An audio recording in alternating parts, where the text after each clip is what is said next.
menjelaskan apa sih itu sistem reproduksi.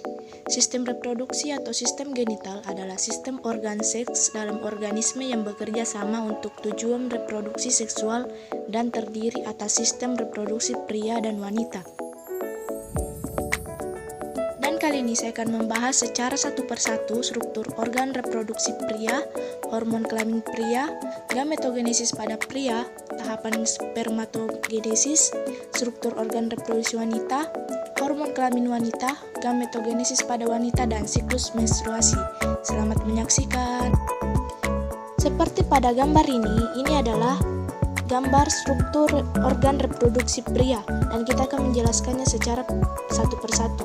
Cekidot. Organ reproduksi pria meliputi penis. Penis terbagi menjadi 3 bagian, yaitu akar dan basis, batang penis, dan kepala penis. 2. Skrotum. Skrotum merupakan bagian yang terlihat berbentuk seperti kantung. Letaknya berada di belakang penis dan merupakan tempat dari testikel yang biasa disebut dengan testis. Testis itu organ yang berbentuk ukuran seperti biji zaitun. Ini terletak pada skrotum dan berfungsi untuk menghasilkan testosteron yang merupakan hormon seks pada pria.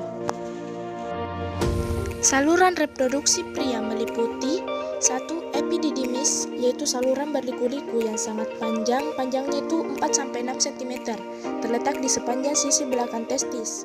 2. Saluran vas deferens, berupa saluran lurus berkelanjutan dari epididymis yang meninggalkan skrotum hingga mencapai rongga perut melalui kanalis linguinalis menuju ke kantong semen.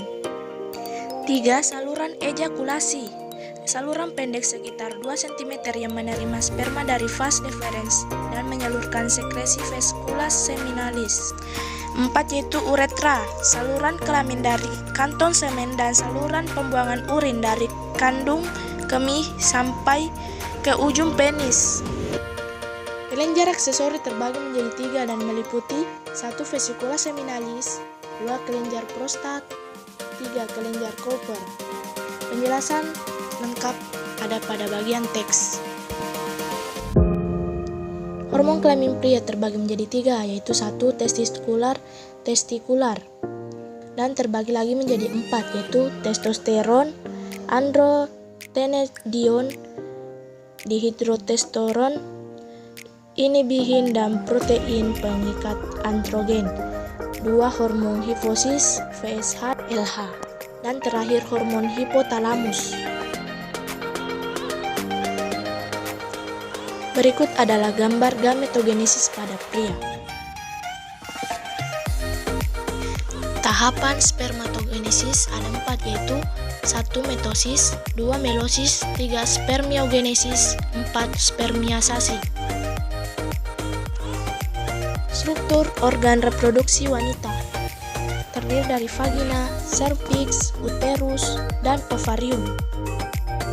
Dan struktur organ reproduksi yang terakhir adalah tuba Fallopi. Struktur organ reproduksi wanita bagian luar terdiri dari mons pubis, labia mayor, labia minor, klitoris, dan vestibular bulbs. Dan saya akan menjelaskan tentang hormon kelamin wanita. Pertama, estrogen, berpengaruh pada pertumbuhan organ reproduksi.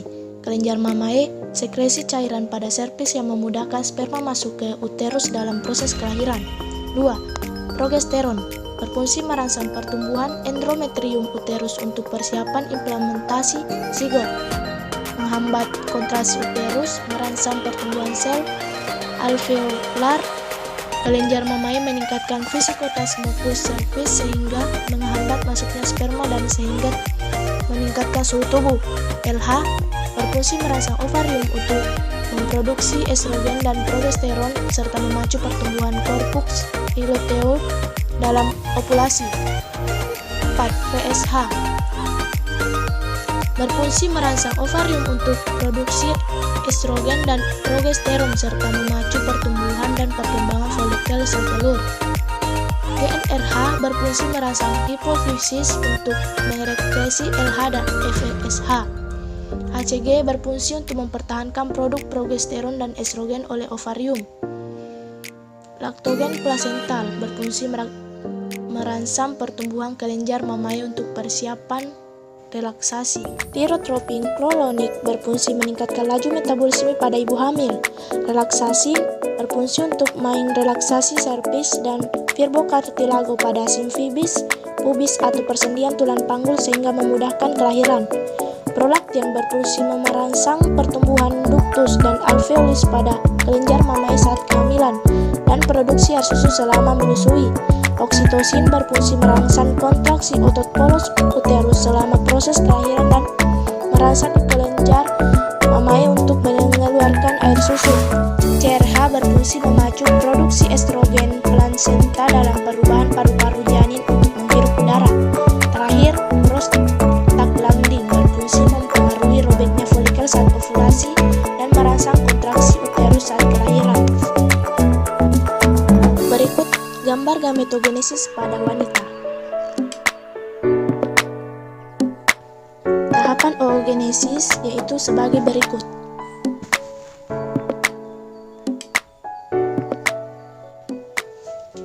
Siklus menstruasi adalah proses bulanan yang dialami oleh wanita, di mana terjadi serangkaian perubahan pada tubuh dan organ reproduksi karena didorong oleh hormon. Fase menstruasi ada 4, yaitu fase menstruasi, fase folikular, fase ovulasi, dan terakhir fase luteal.